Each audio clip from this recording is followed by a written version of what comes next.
Welcome back to Second Breakfast. We are here to talk about something very special today, which we are going to do this episode. We've had this in our heads for months, years probably at this point, where we want to do a big episode about why we love Diablo III so much.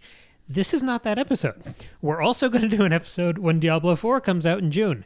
This is not that episode either. So what is this episode, Cam? This is a special episode on the Diablo IV beta. So it's a weird little kind of moment in time that I wanted to capture before we have the full game. We can pick it apart or wax nostalgic about Diablo 3. We got this weird little one weekend beta where we could play this game that we've been looking forward to for, I mean, depending on which one of us you ask, 10 or 11 years. Tristan's here too because he brought Diablo into our lives. Oh, did he?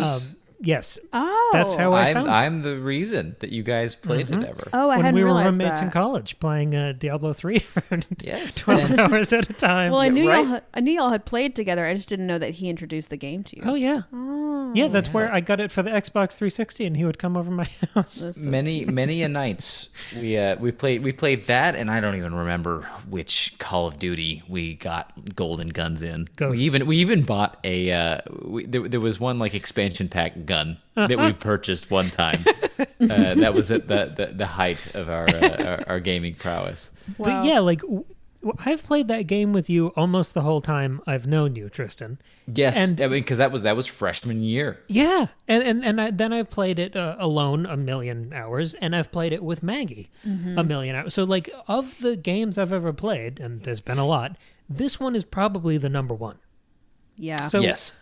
a sequel to that I've been waiting, more than a decade for, that has a lot of weight on it. And I wanted to start, I mean, I guess if you don't know what Diablo is, it's a role-playing game, an action role-playing game. It's a top-down thing, and there are all these demons and monsters, and you go through heaven and hell and all these creepy castles and dungeons. It's a lot of fun. It's mildly successful, you could say. Diablo 3 was one of the top 10 Just a little indie game. best-selling games of all time. This beta, which was open for a weekend, by the way, 62 million hours were played. Whoa. But I saw that statistic. That Wild. blew my mind. Wow. wild. It's going to be one of the biggest releases of the year. And I think I can probably speak for the three of us when I say that this is the most anticipated work of fantasy this year. Oh, absolutely. I think without a doubt. Yeah. Which is an interesting way to frame it, given that we largely talk about fantasy in a literary way. But Yeah. maybe just to ask you guys an opening question. What do you want, just individually, out of a Diablo 4? What have you been hoping for a decade? Here, well, maybe I'll go first because I didn't play the beta, so I'm Maggie said, "It's my podcast." I'm gonna go first. But also, Cam gave me the questions ahead of time and didn't. I think Tristan might want more time to think about his answer. But anyway, Magnanimous. so yeah. Anyway, so I think No, you go. Well, okay. Because, Cam, you kind of asked me this question a couple days ago, and I said, I mean, I just want a Diablo 3, but better. But I guess I'll sort of explain what I mean by that. I love Diablo 3 because, I mean, it was one of the first, like, games that I played. As I've said on the show before, I didn't play games growing up. We didn't have them in my house. And so I was like, my gaming experience was Super Mario. Like, that was it. And so this was sort of my introduction to, like, games from this century. And I liked it because it's so special to me in that way, but also just because it's this wonderful blend of fantasy and horror and just like it's fun story, and there's lots of cool creatures, and all the different classes you can play are really fun. And I think what I want from Diablo 4 is pretty specific. If you haven't played Diablo 3, I'm going to make a lot of references. But like Cam and I, you had talked about, we want no, we don't want any of the sand, right? None of Act 2. Like that stuff got really boring. The swamps got kind of boring. The stuff in heaven gets kind of dull. Like there are good moments in heaven and hell, but like really just a lot of Act 1, and just like better creatures, better gear, different types of classes, and I think even more of the horror, because there's a great amount of fantasy in Diablo 3, but when it leans into the horror, that's what's really fun. And a lot of the ad campaigns I've seen for Diablo 4 are leaning more into the horror aspect, and that's what I'm really, really excited about. I can talk specifics, but maybe we'll do that once y'all start talking about the beta. Great But, idea. Yeah, that's a great answer. Thank you. yeah. Yeah, and I, unlike Maggie, I did not grow up Amish, so I did play a lot of video games growing up, and I had always known about Diablo II as being, one of the cornerstone RPG titles.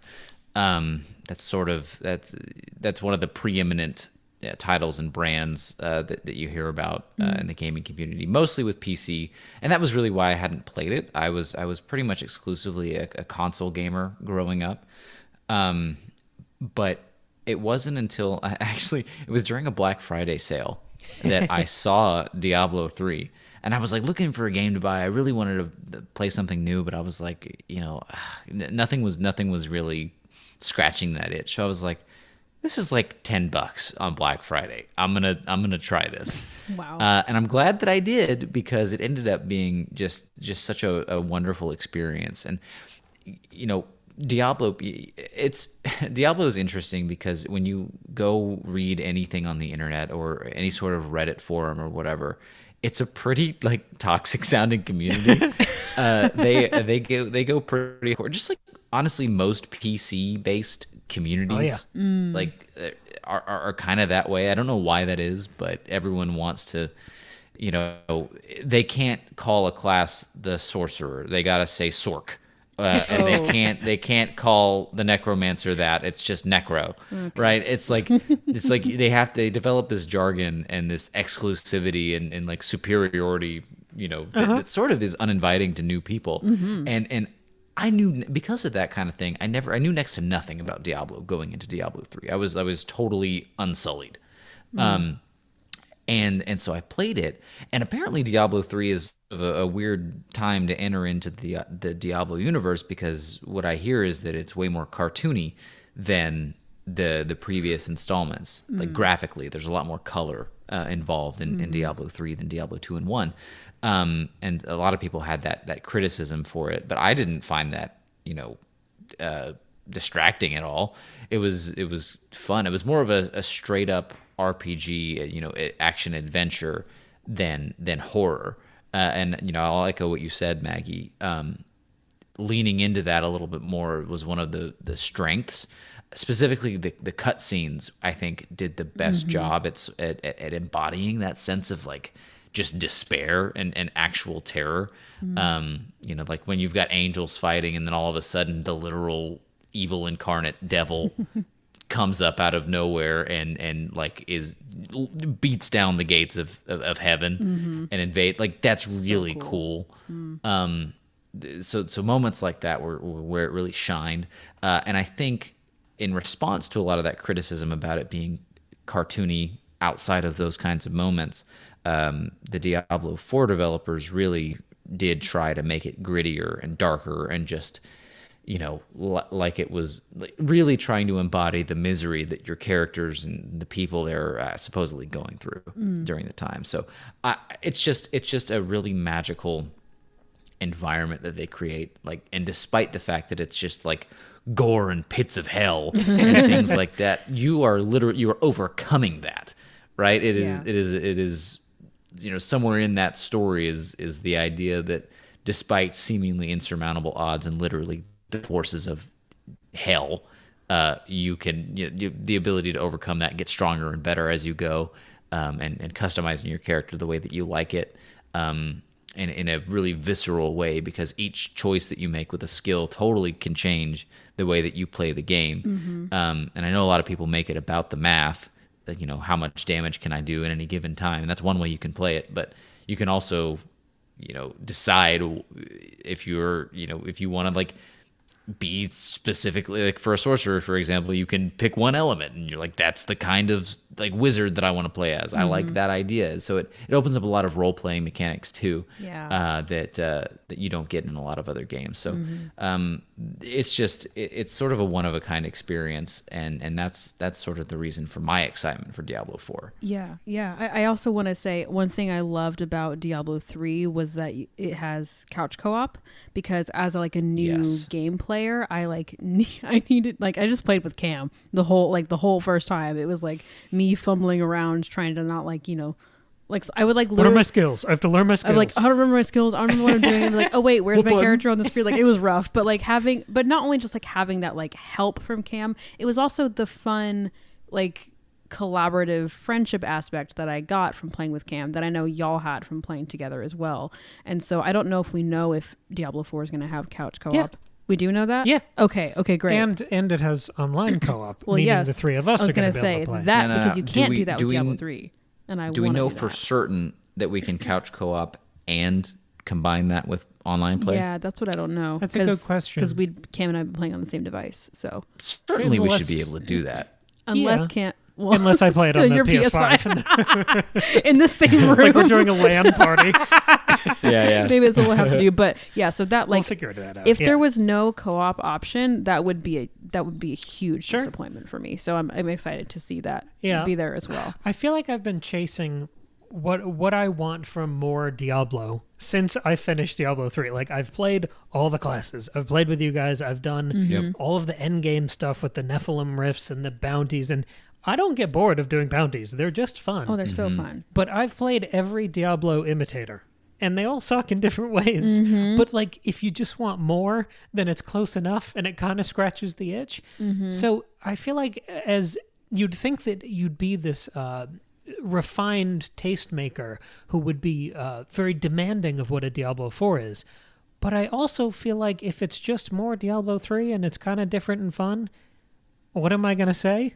It's still going to be good? That's true. Please give it to me. Yeah, how much of a disappointment would that really be? That's true. If you just change up the settings and the color palette, what am I going to do? Not play it? I feel like even if I played if Diablo 3 was exactly the same, but there was a new class, I'd be like, awesome. Brand new game. Right. But And I know they did that when they did the Necromancer Yeah. expansion, but still. I think it's mostly little quality of life stuff, which I know we're going to get into, but I'm going to agree with the horror sentiment. I think that's a big thing. Mm-hmm. So Tristan and I both played this for a lot of the weekend that it was available. And for one weekend, we were infinite. And I want to start with character selection. So Tristan, tell me about what class you played, how it developed over time, how far you got, ability, skill tree, just what was your impression of that? Yeah. So for anyone in the know, I played a Sork. Sorry, that's so nerdy. It's and gross. sad. It's so stupid. I don't love that. No. But anyway, yeah, I played a sorcerer, and so their whole shtick is like magic and ranged combat and all of that. I took it to level 25, which was the level cap for the beta. It didn't take very long to get there. I mean, I probably played maybe 7 or 8 hours. Yeah, me too. So leveling went pretty quickly. And I really like that. I like the idea that you can, I've always sort of gravitated towards either ranged or like magic users. And the very first character that I originated in Diablo 3 was a demon hunter. And that's like the ranged class. That's like physical damage. It's not really magic. But then the second one that I played was the wizard. And that felt really good too. So the two most easily like translatable classes to demon hunter and wizard here are rogue and sorcerer. But rogue can actually be played both ranged and melee combat.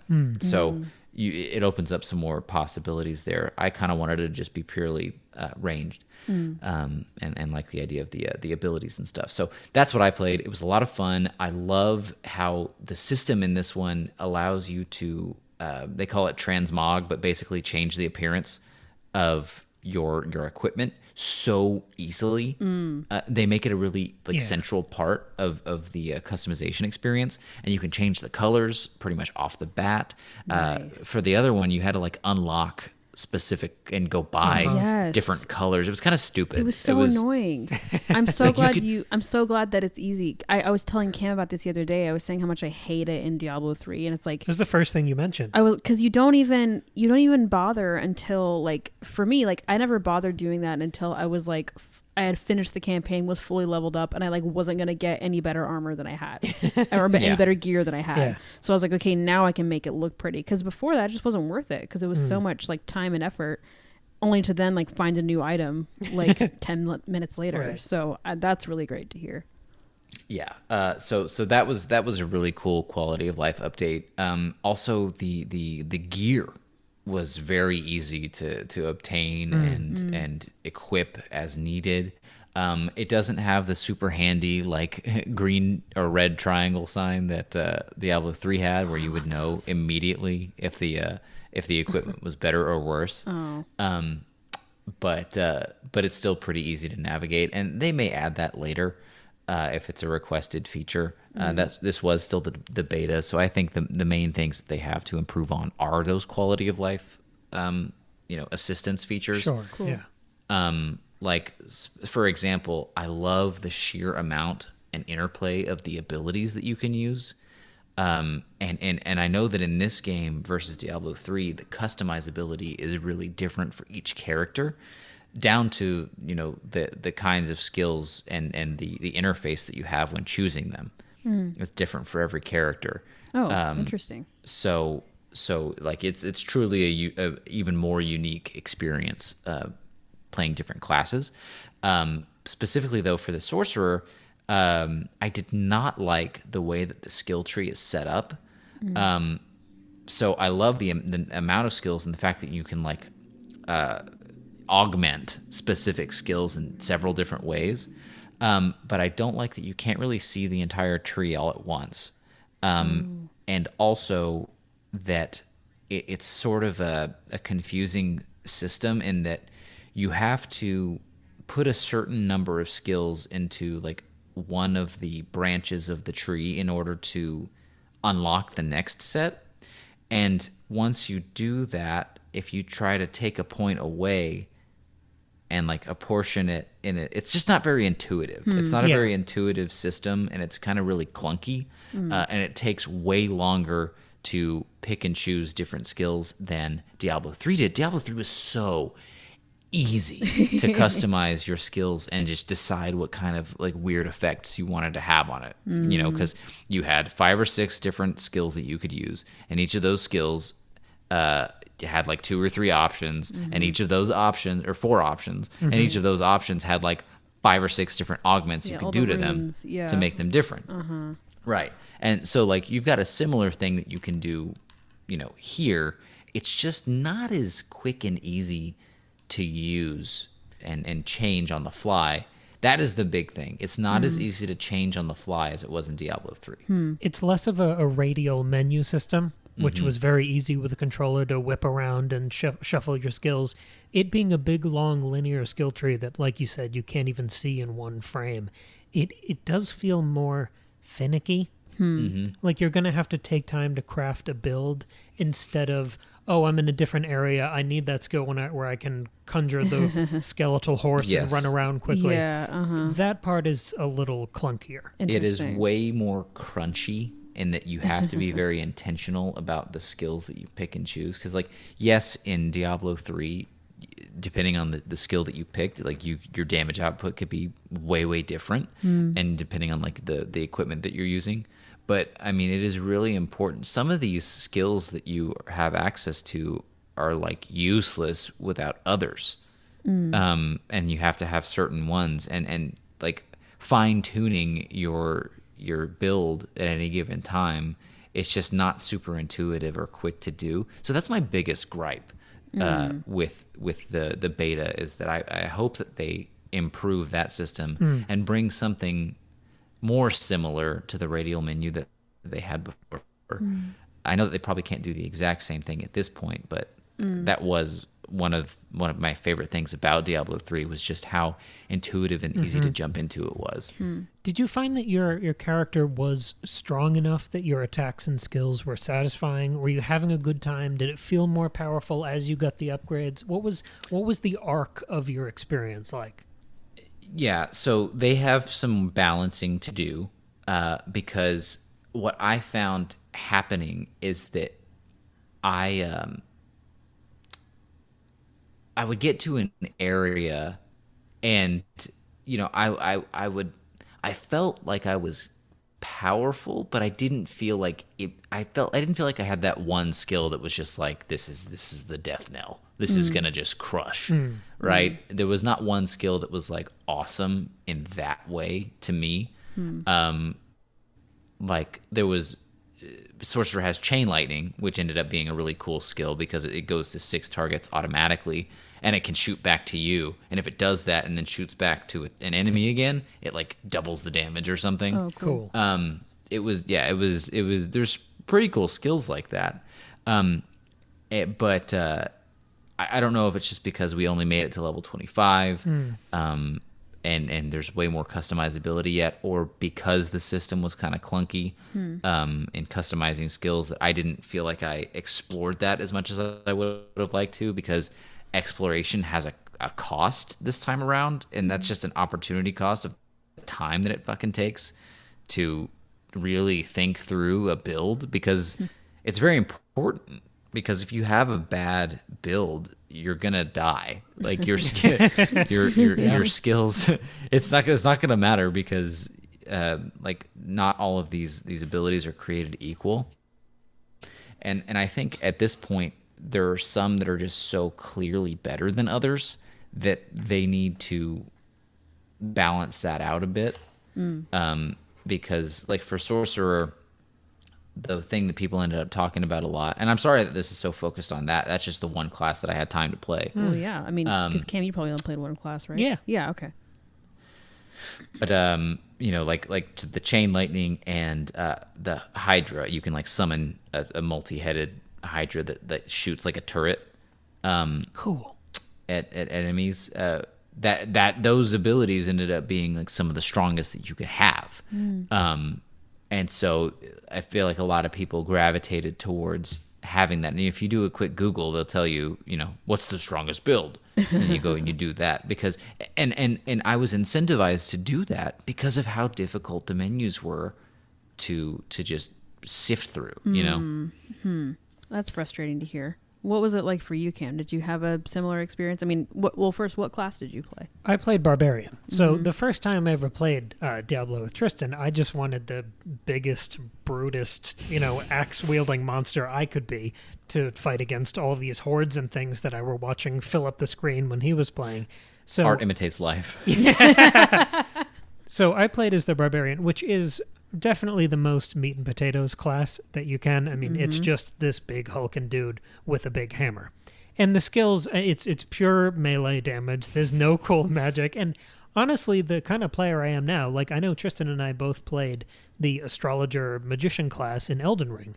I probably would be drawn more to something like the sorcerer when the game fully comes out and we jump into it. But I feel like the first time I played the sequel I've been waiting for, I had to jump in with the character I started with. So I did the Barbarian, and he started very weak. It was the first hour and a half was rough. I played an hour the first day, and then the second day I played a lot more than that. And the first time I played it, I didn't really like the beta at all. Sorry. Wow, that was gross. That was disgusting. My entire windpipe was just blocked. I just saw my whole life, the whole podcast flash before my eyes.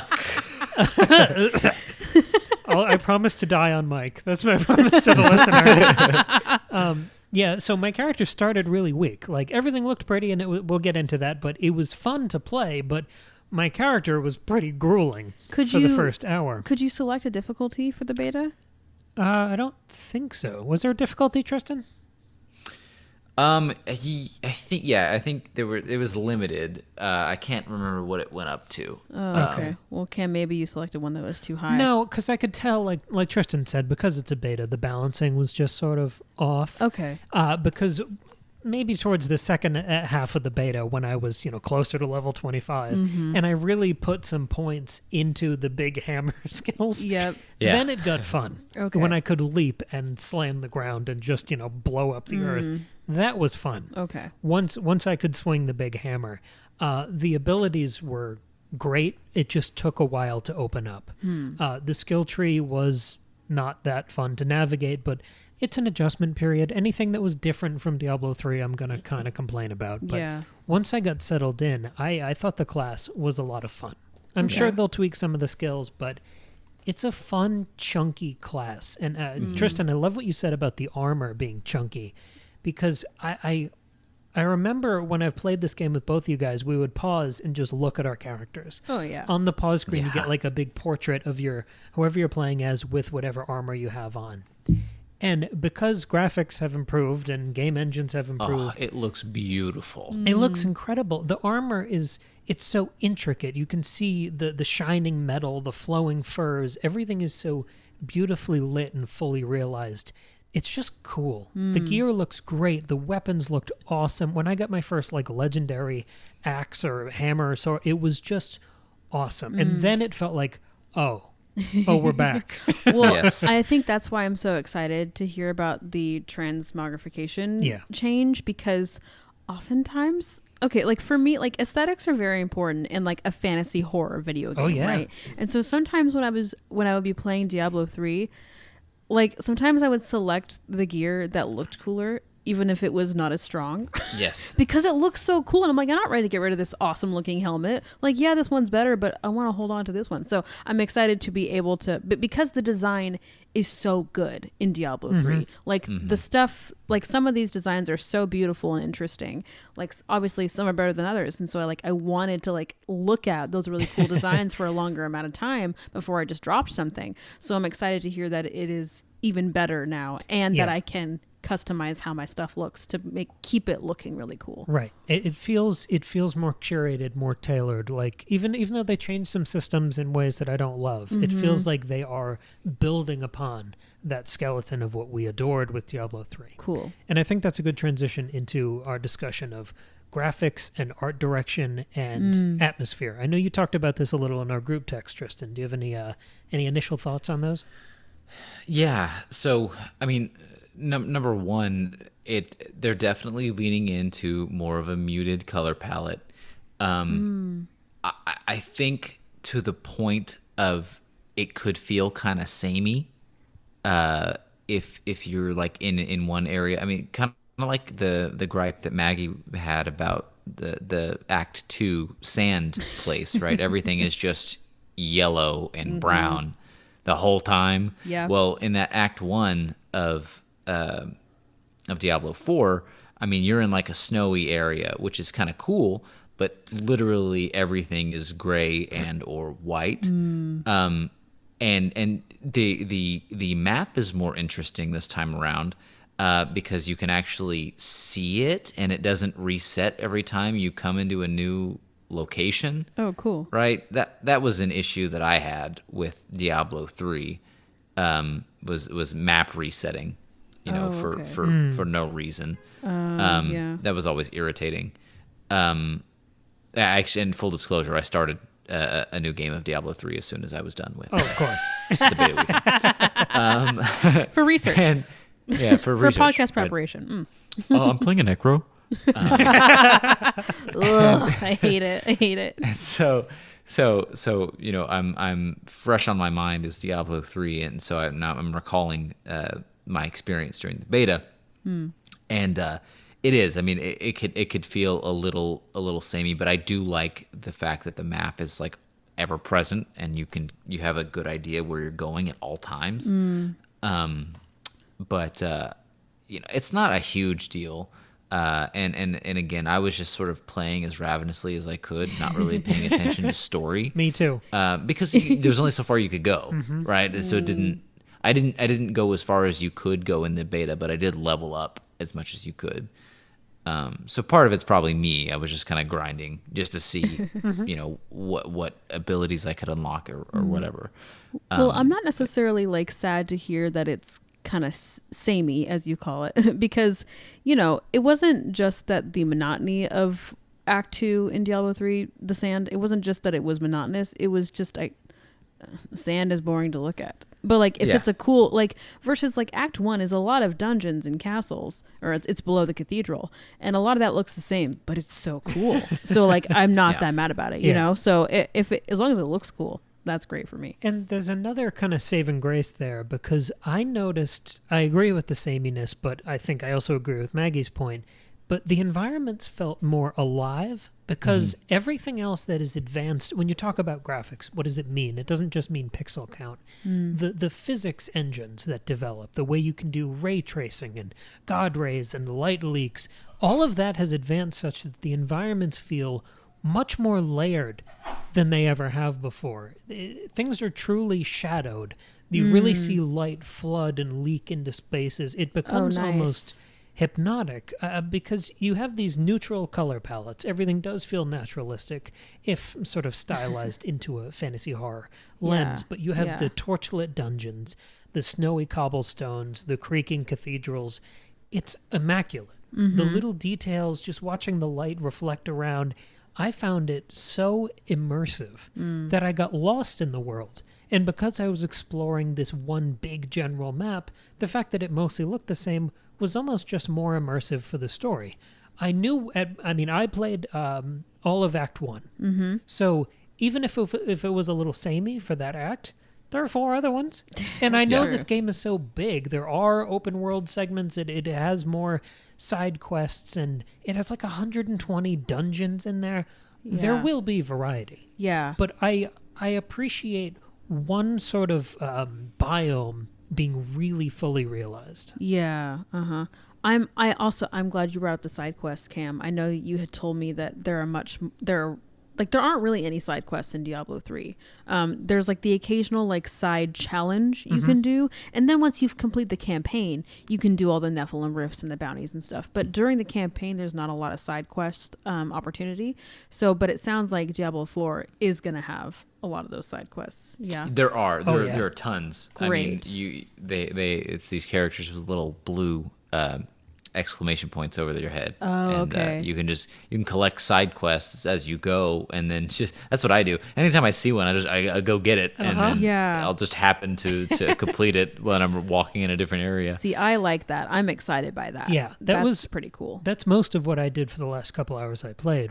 I just got rid of all the side quests that I'd been kind of collecting, but I think that is one of the biggest changes when we're talking about Diablo as a game that we played for 10 years, Diablo 3. Diablo 4, we just want there to be a lot of it. Yeah. So we don't get bored of it. I mean, we're going to play it 5 or 6 different times to play all the classes. I want to play all the classes, yeah. But you also want a lot of stuff to do. And I think this is a great solution, this kind of semi-open world. It's a short leash where there are secrets, there's exploration, but the side quests, the world events, the icons, it tickles that kind of lizard brain thing of wanting the checklists. Yes. But they also felt surprisingly deep. Like the quests, they had a little story to them. They had locations and secrets.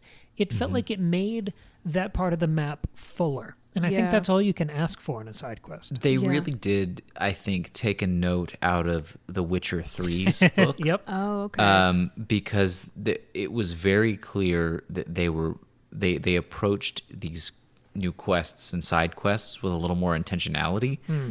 They weren't just necessarily throwaways. It was everything that we got from those felt like a little bit of a lore dive, and a little like Easter egg or something extra, instead of just go kill the monsters.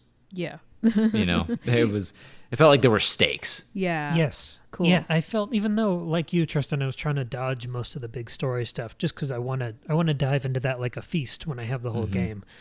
I was surprised by sort of the depth, the challenge, the stakes of even the side quests. Maybe a good way to close this out, because I'm getting all excited. I want to go play Diablo 3. I know. I know. I kind of do too. Maybe to close with the good and the bad. Let's start with the bad first. What, if any, concerns or reservations do you have, Tristan, going into the full game in June? I think I've addressed most of them. I don't want it to, number one, I don't want it to feel monotonous, right? I don't want it to feel like a chore to grind through, right? So a little bit more enemy variety, a little bit more stage variety as well.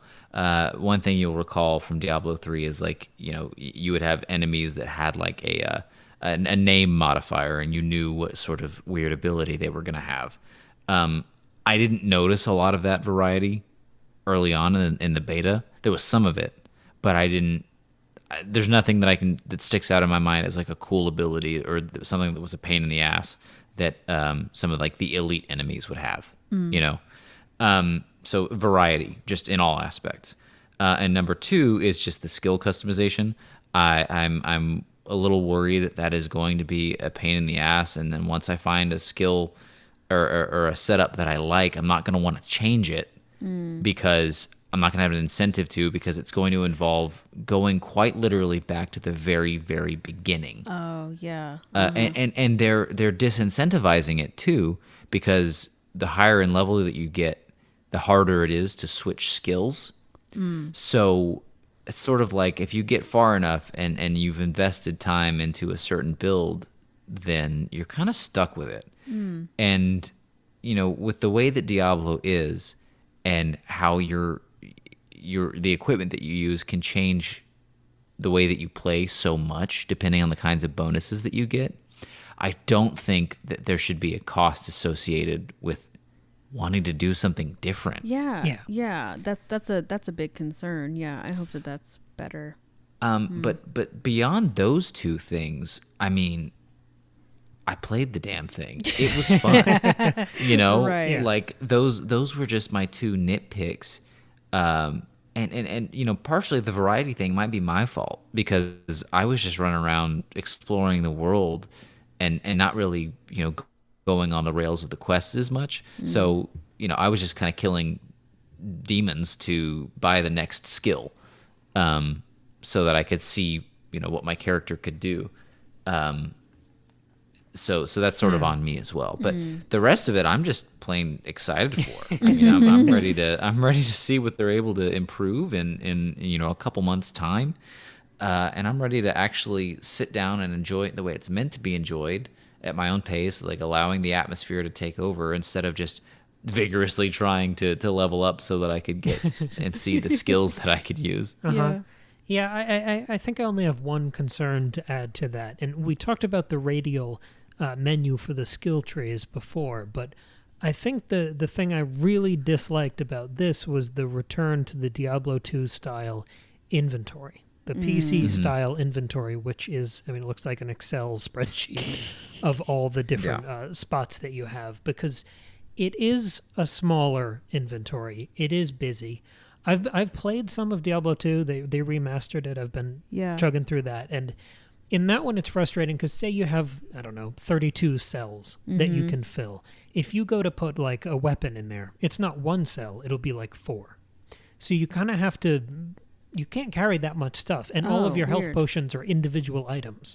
So the inventory management in Diablo 2, I hate. Yeah. I think it is a waste of time, and I thought they solved that perfectly in Diablo 3. With the radial menus, you could quickly go, you could have, you know, maybe 60 slots, which isn't that many more than what we're talking about. Yeah. But because they're all categorized, it's quick. Yeah. I got a new ring. I can immediately compare it to the other rings I have. Yes, right. The other jerkins or whatever. Yeah. That was way easier in Diablo 3. I will say the ring system, having 2 rings, it was a pain in the ass to figure out which one you were trying to compare to and which one to switch with.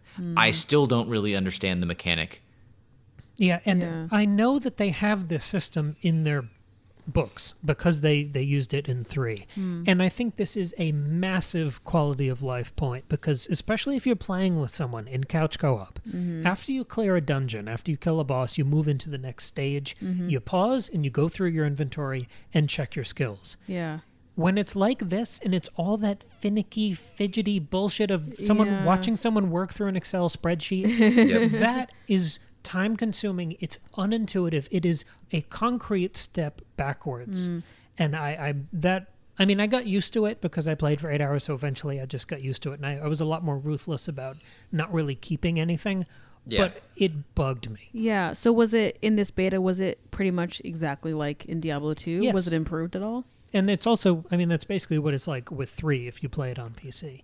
I mean, it was improved a little bit because, like, if you had a bow and arrow, right, it didn't take up 3 slots, right? Everything like it did in 2. It was all 1. Everything is 1, and Okay. to that credit, Tristan, the health potions don't take up any spots. Oh, good. Because you almost have like a standing number of slots of those. Okay. That you can use much that's quicker. a thing. That is a positive that I didn't really talk about. The finite number of health potions and the once every like 5 seconds ability to dodge versus having effectively unlimited health potions and infinite rolls, dodges in Diablo 3, that is a massive upgrade in terms of the stakes. It raises the stakes so much because you're like, oh my God, I have to finish this fight. Right. In a relatively quick amount of time, or else I'm going to die because I'm going to run out of health potions. At the same time, you have to use your dodges sparingly, Right. Because if you pop it at the wrong time, you're going to get hit by something that could kill you. Yeah. There's a real level of challenge in what Yes. I played. It wasn't difficult so as to be frustrating, but it also wasn't autopilot in the way that 3 can become. When you know Yes. your skills, you know the land, and you just kind of roll through. It can get, especially with the unlimited health potions, and and once you've like really mastered your gear and your skills, it's like, okay, I'll chug it It was along. a pretty good challenge here, especially That's before nice. my character was balanced, and even in the boss battles, I had to keep my wits about me. I mean, this isn't a Souls game, but you Yeah. did have to pay attention more. I don't mind that. I one more thing that I want to see in Diablo 4, you mentioning the bosses. So in Diablo 3, the boss fights are just, what did you say they're called, Cam? Bullet Sponges. Bullet sponges. Yeah. Where it's like the challenge is just that they have a lot more health, and you're like, oh, I have to hit it more, and I find that so boring. What I love in a good boss fight is when it's like a puzzle. Like Diablo's not a puzzle game. I don't want it to become a puzzle game, but like solving the puzzle of the boss's like fighting style, I always find really, really fun. Like figuring out what the pattern is. Like, oh, okay, so I have to dodge here and then wait for this thing and then do this thing, and that's when I can hit them. Like I find that very fun and rewarding, because not only are they hard to kill because like they have like a ton of health, but it's also like rewarding in that it's a challenge for your brain because you have to solve the puzzle. So I'm hoping that the bosses are more like that in Diablo 4 compared to just keep hitting them and eventually they'll die, So I don't know what kind of experience y'all had with bosses in this beta, or if you had many. I don't even know. I only remember fighting like one boss, and I can't even remember the name. But it was pretty cool. I thought it was more challenging than I had recalled Diablo 3's bosses being, because it was there were a lot more like stage hazards. There were times where I was actually like running for my life because I had to, and this is where I'm talking about the health potions. I had to run, or else I would have died, because I wasn't just constantly able to heal myself, and I had to kill some of the enemies, which weren't easy to kill, like some of the like henchmen enemies, while the boss was still chasing me and shooting like acid out in front of me. So it was smartly designed, because I had to be very intentional about where I ran. I couldn't just kite them easily. Yeah. And just kiting meaning having the enemy follow you and keeping them at a distance and striking every once in a while to where they can't ever catch up to you, because I couldn't do that, because since they would shoot acid in front of me, it would be where I was walking, and that would hurt me. Nice. So I couldn't just be on autopilot. I had to be on my toes. Yeah. And then while you're running, also trying to kill the smaller ones so that they would release health potions, so that you could keep surviving. So it added an extra element of survival that I've not really encountered in Diablo 3 as much. That sounds fun. I think I felt that just as much because I only had a hammer and I had to be right up in there. But yeah, I agree. It got a little sweaty. It was a little more like playing something like Destiny, which is, I mean, the way I play it, it's just combat and aggression. Yeah. There's nothing else happening there. And it makes it a more absorbing experience, because I think Destiny's maybe a good comparison to Diablo, because it has a huge, long end game. It has endless customization, skill trees. It the end game doesn't. I mean, the particle effects of all the explosions. It's a big, sprawling, fantastical world, but you want that level of danger, or it feels like it matters. Yep. And I think there's more of a weight to 4 than there was to 3 here. I mean, we're all sold on this game. Maggie, you didn't even play the beta, and you're No. sold on this. Like, I didn't I'll play buy it immediately. I didn't play the course. beta because I know I'm going to buy the game. You know, like I just want it at its best, and I want to play it when it comes out. As long as they don't screw it up with microtransactions. Oh, I didn't even bring that up because I can't even think about it. If they do, it'll be a different conversation. But we're also going to play day one. But Certainly they'll learn their lesson from Immortal, right? I hope so. I mean, even 3, they launched with an auction shop, which the whole world, the whole, growing internet at that point melted down over. Yeah. But Diablo is a special thing. I mean, most games you measure in hours, and we think about Diablo in terms of years. This is something we replay with friends. We try the classes, and it becomes a comfort food grind. This is one of the games I marathoned when I've had COVID or the flu or all sorts of illnesses. I've played it when I'm nervous about things or to relax or to celebrate. It's one of the games that's so big and so deep that it can almost feel like a hobby, especially when you share it with friends like this. And once I got to that second login here and the character opened up this world, I got a foothold in it, the loot started flowing, I started tinkering with the build and the gear. This felt like the one we've been waiting for. Yeah. And I want to close on the note of this being a beta because it's an interesting little kind of, I don't know, frozen in amber sort of moment where we've had this thing we've been waiting for 10 years. We could do an episode on 3, we could do an episode on 4 when it comes out. But this is the only time ever. This is the only experience anyone's ever going to have where they can only play a weekend of this. Yep. Oh, sure. And they can have that teaser where you still have so much imagination and possibility in it instead of someone just hands you a box and the whole work of art is in there. I know. And I can't imagine if we had tried to do this with Diablo 3 when it was in beta, 10 years ago. Diablo 3 has now had the benefit of 10 plus years of development and patching, and it's about to release a new season. Yeah. They're still going with it.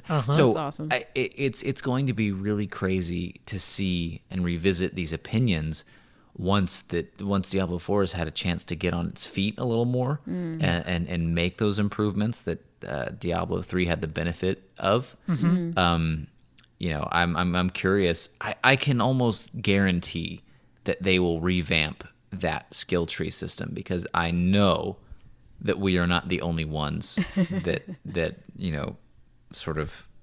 that gave us grief. Yeah. I hope that improves because that seems like the biggest, from what we all have said, that seems like the biggest downfall. Like the inventory seems really annoying, Cam. But I think I could get used to that. The skill tree, I think I would just hate the whole time. So I hope that changes. It was such a weird experience. I mean, this is interesting as like a temporary work of art. So the first day I played, it was like an hour and a half, mostly the adjustment period. But that second day, I got stuck in. And that was like 6 hours. I finished the thing. And that next day when I woke up, I was like, oh, I can't wait till the end of the day when and it wasn't It's there. gone. But that it got its hooks in that deep. Yeah. I mean, that's kind of all I wanted from this preview is just to see if the hooks were still there. Yeah. Yep. Very excited. Yeah, Cool. I'm excited. All right, let's try to do that episode on 3 before 4 comes out. This was Yes. fun. I'm excited. I want to go play the game again. I sure do. Yep. Thank you both for being here. This game means so much to me because you two mean so much to me. So Yes, Aw. I loved absolutely. being able to talk about it with you. So if Diablo 4 sucks, does that mean you're going to break up with us? Well, I'll drop one of you, Ooh. and that'll be the Who's it going to be? The suspense is killing us. Find out on the next episode. Will it be the person who he's married to and lives with? Or Or the person he wishes he was married to. and lived with. All right. We'll see you next week for a Witcher episode. All right. Bye. See ya. Bye.